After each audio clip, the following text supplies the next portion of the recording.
கொடைக்கானல் பூம்பாறையில் கையில் வாளுடன் இன்ஸ்டாகிராமில் வீடியோ பதிவேற்றம் செய்த இளைஞரை கைது செய்ததோடு வீடியோவில் பயன்படுத்திய பல்சர் இருசக்கர வாகனத்தையும் போலீசார் பறிமுதல் செய்தனர்.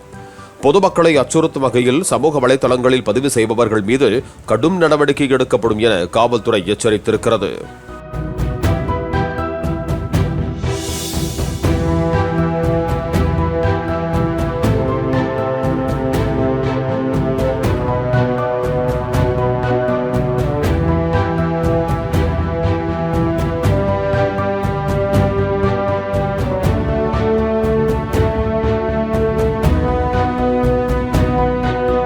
பிளே ஸ்டோர் மற்றும் ஆப் ஸ்டோரில் இருந்து பாலிமர் செயலியை QR கோடு மூலம் பதிவிறக்கம் செய்யுங்கள்.